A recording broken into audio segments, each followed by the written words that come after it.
yang tidak punya otak. Manusia itu Bung, saya tidak ada waktu jangan gitu berdiskusi dong. sama orang tidak punya otak. Yesus turun ke bumi sebagai hakim. Dompala Cordoba, yang disebut hakim pasti ada yang dihakimi. Ya Hadi ya Bashir ya Tabibi Nabiyullah khairu khalqi jami'an lahu a'la manasibi wal marati salatullah subhanallah. Bismillahirrahmanirrahim. Assalamualaikum warahmatullahi wabarakatuh. Kami yang dirahmati Allah, semoga Allah senantiasa curahkan segala rahmat, segala nikmat yang berkepanjangan dan tiada kambuh ujung dari dunia hingga akhirat, insyaallah. Dan Allah pun kumpulkan kita para kaum muslimin di bawah naungan aras Allah beserta para nabi, beserta para orang-orang yang Allah kasih, Allah sayangi, Allah cinta, insyaallah di bawah naungan aras Allah kelak di mana tiada naungan selain daripada naungannya, insyaallah. Amin amin Allahumma amin. Kaum muslimin, pada kesempatan pagi hari ini saya akan mengunggah sebuah video di mana video ini mengisahkan tentang perdebatan Akizuma ya. Memang kalau Akizuma ini kita tak ada bosan-bosannya karena memang keren ya. Cara berdebatnya itu memang luar biasa. Narasinya ya, terus bagaimana penguraiannya itu luar biasa. Oke, demikian kamu muslimin videonya. Bung, baca Pengertian dalil abang kenapa? yang salah. Dengar dulu. Pengertian abang yang salah terhadap itu. Ya, Nah, jadi yang benar yang mana? jadi Tuhan itu kenapa disalibkan? Dia itu kan turun ke dunia nah, untuk menebus dosa-dosa manusia. Dari mana ilmunya? Sama abang. Tuh, diam. Kutanya Dari dulu sama mana? abang. Diam. Sekarang kutanya sama abang. Dari Abang mana manusia, kan? ilmunya? Abang Sabar. punya dosa enggak? Dari mana ilmunya Tuhan datang ke dunia mati menebus dosa manusia? Kamu dapat ilmu dari mana itu? Ya itulah Tuhan kami. Iya itu tuduhanmu. Sekarang saya tanya, kamu dapat ilmu dari mana? Siapa yang ngajarin kamu kayak gitu? Nah, Yesus. itulah ilmu kami. Ya itu ilmu kerangan, berarti kamu harus belajar sama saya berarti kalau gitu. Kalau hanya Nggak modal bisa. dogma, Bung, kalau Susah hanya modal kalau dogma, belajar sama abang. kalau Anda hanya belajar tentang doktrin, jangan tampil di depan saya. Saya butuh orang yang berilmu. Iya, lebih bagus kita Apa? Lebih bagus Mana ya? apa? Susah. Lebih bagus Anda ke Bukan gereja lu master sana, ya. ciuman sama pendeta, ciuman kudus dengan pastormu. Jangan di sini. Saya minta data, dari mana kau dapat ilmu Tuhan datang menjadi penebus dosa kalian? Dari mana ilmunya? Siapa yang membisikkan kepada Anda seperti itu? Hah? Siapa yang membisikkan? Kita butuh data. Gini, mau dijelaskan pun sampai mana nggak bakalan bisa ketemu. Ya karena yang kau jelaskan itu bukan penjelasan yang kau katakan, kalian itu sama pemahaman pengkaburan. kami. Jadi Bedakan penjelasan dengan pengaburan. Gini, Bang. Anda mengaburkan. Gini, Anda mengaburkan gini. data, bukan menjelaskan tapi mengaburkan. Satu Indonesia ini udah debat gara-gara kalian buat channel seperti ini. Udah kita Turun. Indonesia, Kamu ke kita gereja ini cium sama. pantat pendeta. Turun. Kamu turun. Kamu curhat sama nenekmu sana. Ya, aku kasih bangun nenekmu dikubur. Kau tanya dia, hei nenek, kenapanya kami ini menyembah begini adanya? Mana datanya? Ajarkan kepada kami. Tak ada kau pernah bisa dapatkan itu. Ngerti? Saya cuma minta penjelasan dari kalian. Dosa apa yang Yesus lakukan sampai dia harus dikutuk di tiang salib? Apa jawaban kalian? Kenapa kalian bernafsu sekali terhadap Yesus agar dia menanggung dosa kalian? Yang ngajarin siapa? Iya, Sinaga silakan. Yuk di bawah itu berisik banget. Silakan Sinaga. Yuk tanggapi itu sesuai dalil. Jangan curhat.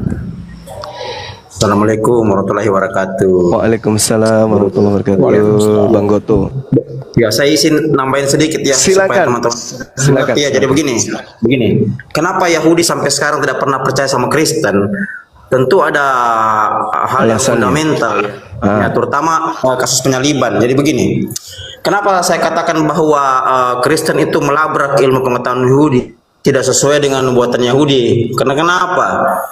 Saya mulai dari satu kata begini. Kalau ilmu pengetahuan Yahudi, nubuatan Yahudi ketika Tuhan ketemu manusia, ya itu yang mati manusia.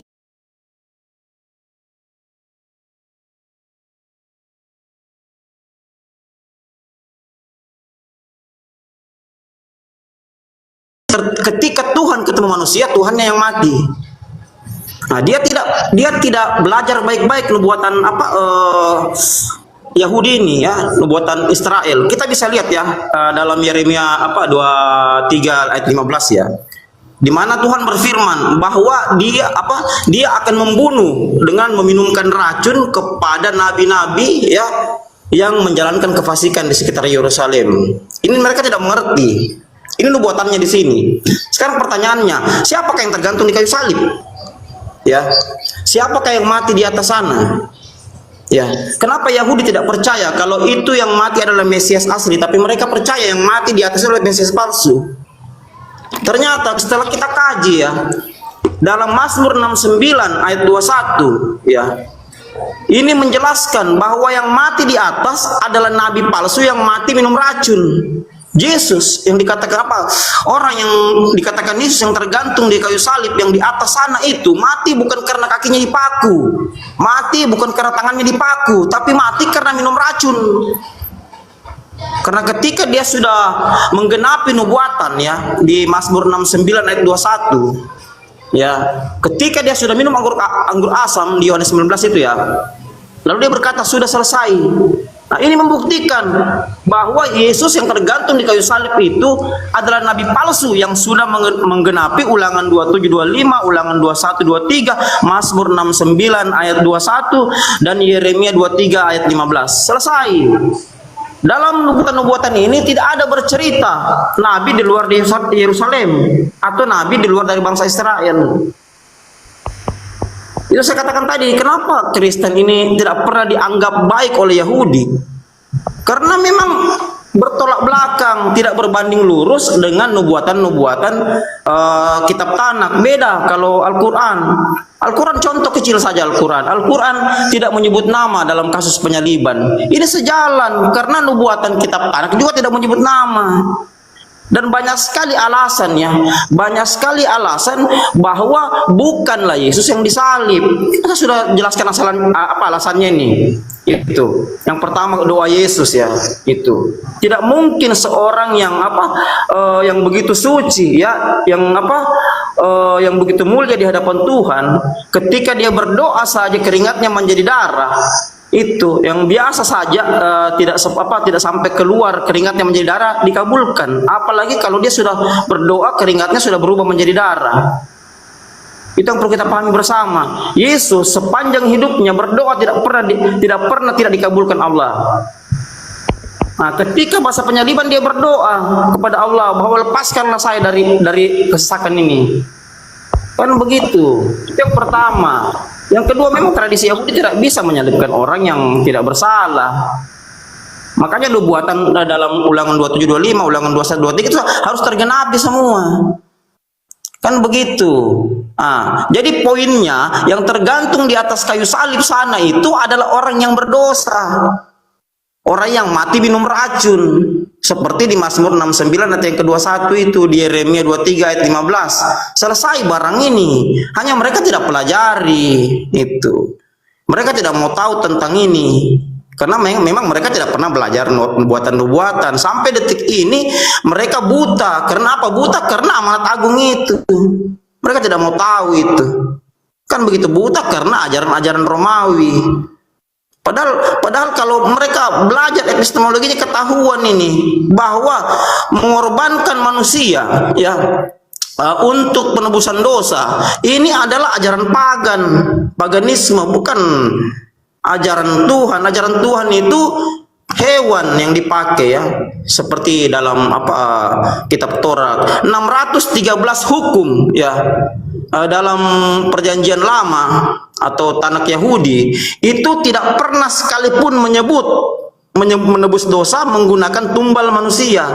Silakan Anda pelajari teman-teman Kristen. Adakah 613 hukum ya yang dipatenkan di bangsa Yahudi itu menyebutkan bahwa menebus dosa menggunakan binatang?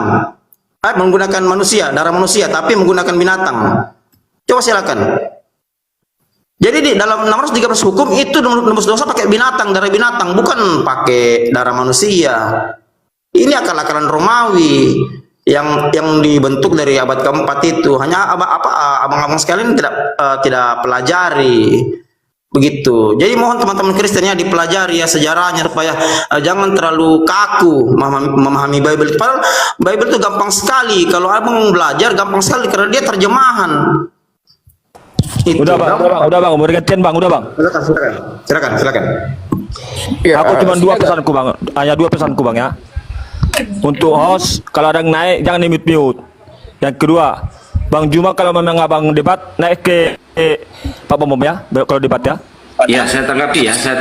Saya nggak pernah mute, nggak pernah naikin orang, dan nggak pernah ngeluarin orang. Moderator semuanya. Yang keduanya, si Bom suruh ke sini atau debat offline di Jakarta, ya. Ingat itu. Ya, disapa dulu Fojol, selamat malam. Bang Andi, assalamualaikum. Alfi, assalamualaikum. Waalaikumsalam warahmatullahi wabarakatuh. Kan gitu sedikit mute kan. Udah Sinaga, yuk kalau cuman Kau baper turun aja lah kau. Kalau promosi, baper saya paling akun udah situ. Udah itu yang mute saya tuh mau sama moderator yang nunggu saya mute itu. Jadi yuk kalau mau diskusi diskusi tuh, jangan curhat. Fojol, selamat malam. Halo Fojol. Iya, selamat malam. Agama apa, Dek? Agama Islam, Kak. Ya, di bawah dulu ya, Bang. Dek. Yo, assalamualaikum. Oke. Kristen yang naik ya, jangan Muslim. Kita diskusi di sini ya. Kau Sinaga nggak usah baper lah, biasa aja lah.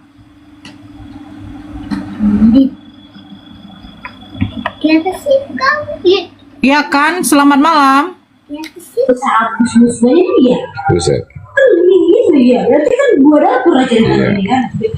Kan? Assalamualaikum. Waalaikum. Salam Bang Juma, salam Bang Rocky. Iya, selamat malam. Agama apa Bang Syair? Wah, Bang Juma udah tahu, Bang Rocky udah tahu saya agama Hindu. Saya yang menyapa Anda loh. Saya moderator. Oke, moderator, saya agama Hindu, Ibu cantik. Oke. Bentar, saya sapa dulu kan. Kalau Anda tidak mau ngomong, saya turunkan. Capek kali. Nah, ya.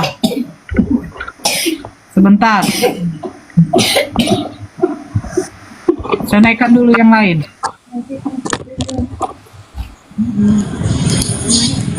Kali ku bilang.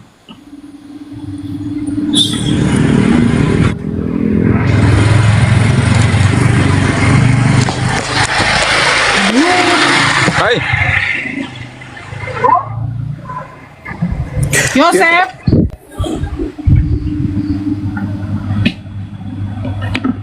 Yosef. Allahu Akbar. Hai.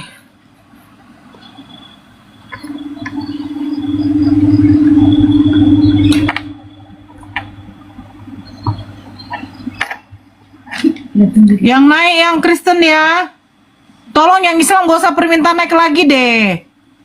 Kok susah ya dibilang ya. Yosef, kamu itu noise loh, ribut. Bagaimana mau diskusi dalam keadaan ribut?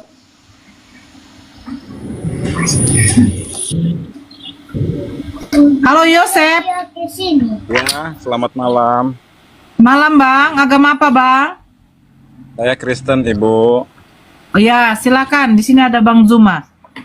Silakan abangku. Selamat malam Bang Juma.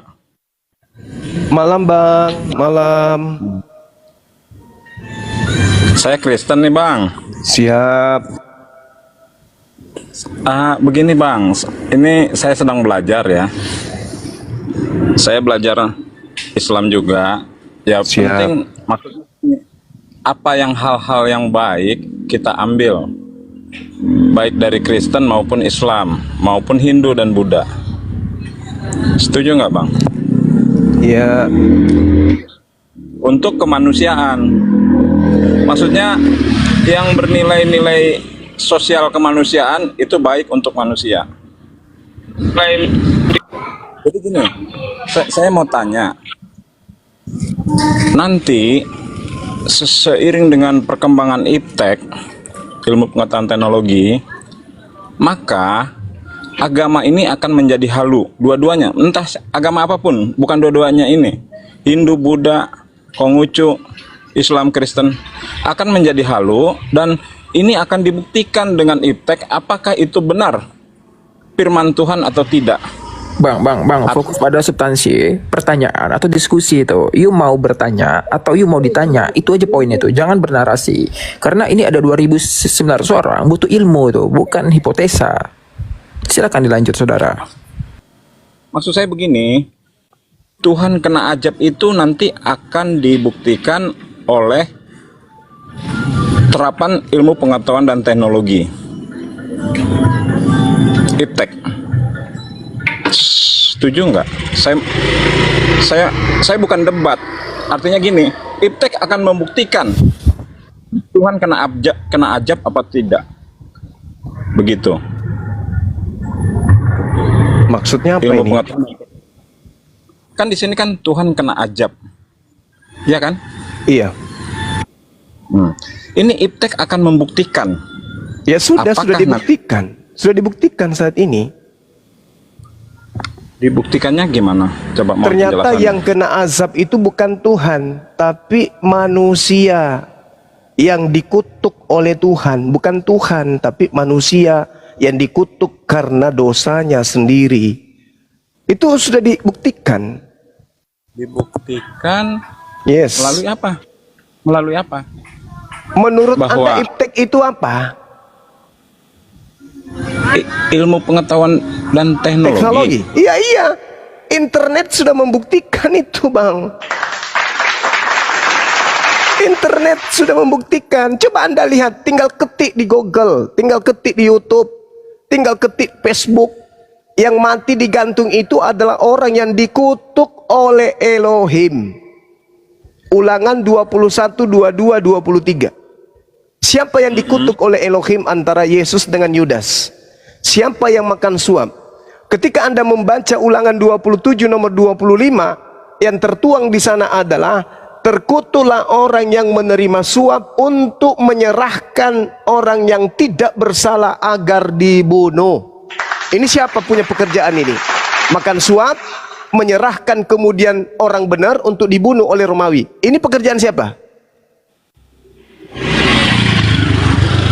Ingat, Anda mengatakan iptek akan memberitahukan dan membocorkan. Sekarang dibocorkan. Siapa yang makan suap, siapa yang menyerahkan orang benar untuk dibunuh. Itulah yang digantung di pohon. Tuh, sederhana bukan? Bener nih, serius nih. Ya serius lah. Coba aja Anda jujur. Siapa yang berkhianat, siapa yang menerima suap antara Yesus dan Yudas? Begitu ya. Oh, ya iya. Jadi Anda mau kembali ke zaman batu. Iptek kan? Nah, begini, saya tanya. Iya. Jadi maksud Bang Tuma bahwa yang disalib itu adalah Yudas, begitukah? Saya tidak menyebut Yudas. Yang saya katakan terkutuk orang yang menerima suap untuk menyerahkan orang benar agar dibunuh. Menurut pengetahuan nih, ilmu pengetahuan dan teknologi. Anda ngerti ilmu pengetahuan, Anda ngerti ilmu, Anda ngerti pengetahuan. Kalau Anda mengerti kedua-duanya, ditambah lagi ilmu pengetahuan, ditambah lagi teknologi, maka Anda akan diantar kepada Yudas. Sebagai satu, orang yang dikutuk. Dua, orang yang makan suap. Tiga, orang yang menyerahkan Yesus. Kecuali Anda kembali ke zaman batu, Anda tidak ketemu itu. Anda hanya akan dogma, doktrin, dogma, doktrin, doktrin, dogma, dogma, doktrin. Itu aja. Kalau ke zaman batu, sekarang iptek Anda bawa. Nah, justru itu yang saya suka. Silakan Anda bantah. Siapa orang yang menerima suap antara Yesus dan Yudas? Itulah yang terkutuk. Saya tidak membantah. Cuma ini pengetahuan untuk saya. Bang Yosef, suaranya dibenerin dulu, Bang. Ya, saya tidak membantah alasan dari Bang Juma. Cuma saya mau tanya. Jadi yang disalib itu bukan Yesus ya? Bukan, karena Yesus itu orang suci katanya, orang dikasihi. Siapa? Hah? Siapa yang salib itu? Yesus itu orang suci kan? Yang salib itu siapa? Apa? Kenapa? Ketiga-tiganya itu yang disalib itu siapa? Yang kiri dan duanya, kanan? ya penjahat. Yang di tengahnya ya penjahat juga lah pasti. Karena dia orang terkutuk yang menerima suap. Orang yang dikutuk loh. Kitab Anda sendiri yang mengatakan terkutuk. Anda lah yang jawab, jangan saya. Kan ada ilmu, ada pengetahuan, ada teknologi. Anda lah yang jawab. Sekarang saya mau tanya, Bang Juma. Ini kan pengetahuan untuk saya. Ya, Saya. silakan. Menurut Bang Juma, Yesus itu nggak disalib? Enggak lah, dia tidak terkutuk. Dia orang suci. Dia bukan pemakan suap. Dia bukan pengkhianat. Dia hamba yang betul, orang yang dikasihi Tuhan, orang yang intim dengan Tuhan. Masa akan dibunuh? Gimana dong? Sekarang kalau tidak mati tersalib, Yesus ada di mana? Di langit, diangkat, diselamatkan oleh Elohim. Bang Yosef, suaranya kecil, ke YouTube gak kedengeran Bang. Gedein suaranya. Jadi beliau masih hidup ya, Yesus itu? Yes, coba Anda baca Mazmur 91. Beliau panjang umur dan mendapatkan rezeki sampai hari ini. Sampai saat sekarang, sampai nanti kedatangannya yang kedua. Untuk apa dia datang yang kedua? Untuk menghakimi orang-orang yang mempertuhankan dirinya.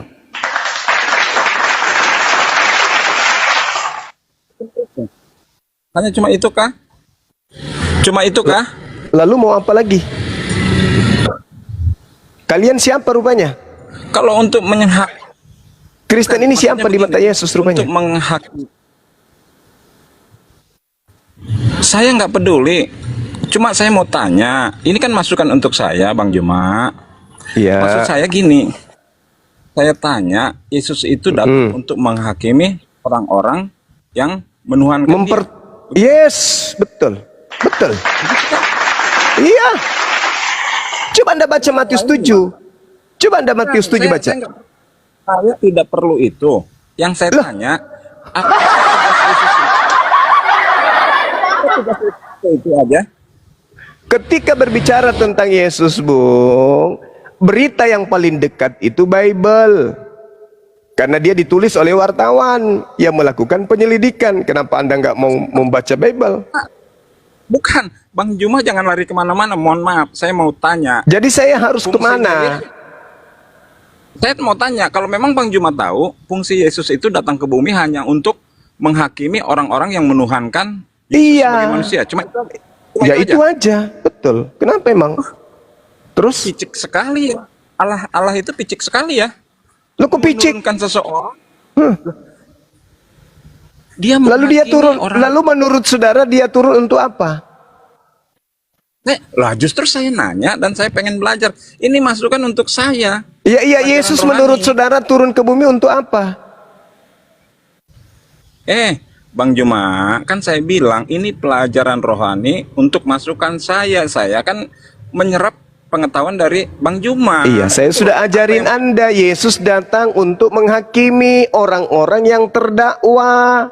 Masa orang yang tidak terdakwa mau dihakimi? Apa gila?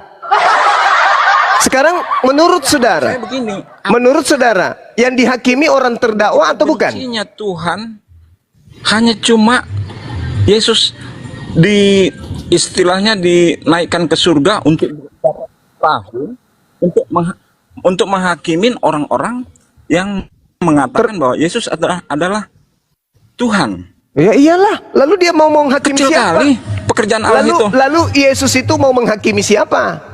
Lah yang terdakwa Kristen kok mau menghakimi Buddha, Hindu? Parah Anda itu. Anda ngerti hakim nggak? Anda ngerti hakim nggak? Itu kerjanya. Jadi udahlah, capek saya bicara sama orang yang tidak punya otak. Manusia itu Bung, saya tidak ada waktu gitu berdiskusi sama orang tidak punya otak.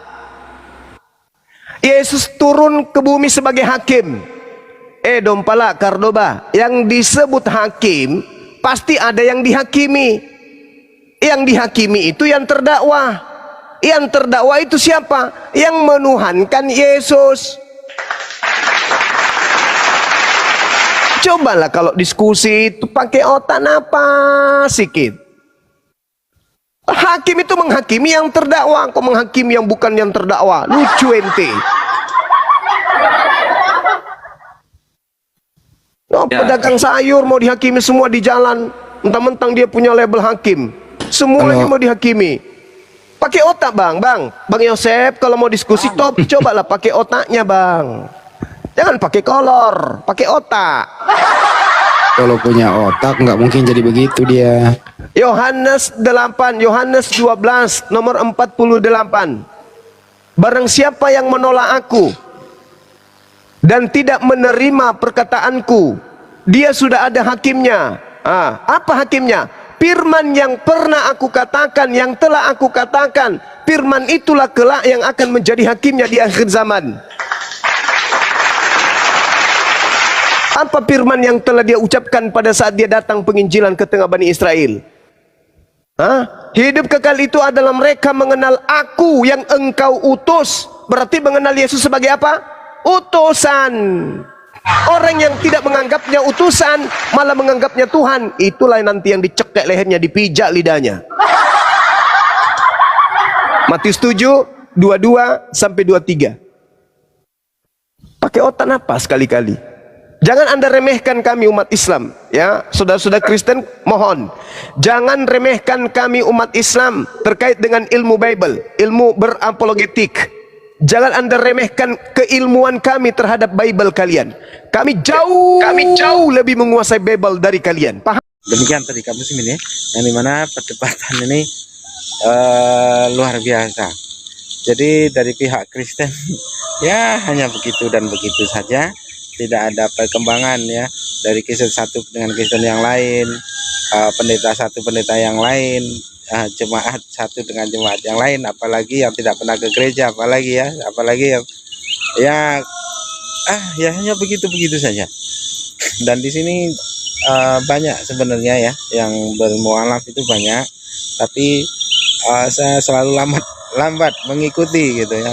Di room-room lain itu banyak, nanti akhir cuma mengislamkan orang itu lewat room-room lain itu, cuman saya selalu terlambat untuk mengikutinya karena memang susah untuk pindah-pindahkannya itu, karena ya itulah gaptek ya, kurang lincah saya kalau masalah IT ini kan kurang pandai, masalah video-video ini juga kurang pandai ya. Jadi ya kita ikuti yang ada saja, karena kita kalau salah klik, salah pencet gitu ya, itu malah jadi hilang. Jadi bingung saya nih gimana caranya tuh. Jadi ya itu saja yang dapat saya sampaikan ya, karena keterbatasan saya. Dan terima kasih untuk para hamba Allah yang sudah mendukung channel ini, yang dari awal hingga detik ini masih mendukung, dan yang baru mendukung juga terima kasih. Kami pun ucapkan ya dengan setinggi-tingginya, semoga Allah pun merahmati Akhi Uti sebagaimana hari ini Akhi Uti memurahkan urusan saya, begitupun semoga Allah pun senantiasa memurahkan urusan Akhi Uti sebagaimana hari ini Akhi Uti memurahkan urusan saya. Baik kaum muslimin, demikian saja yang dapat saya sampaikan, dan saya Ridho di sini. Assalamualaikum warahmatullahi wabarakatuh. Ya Hadi ya Bashir ya Tabibi Nabi Allah khairul khalqi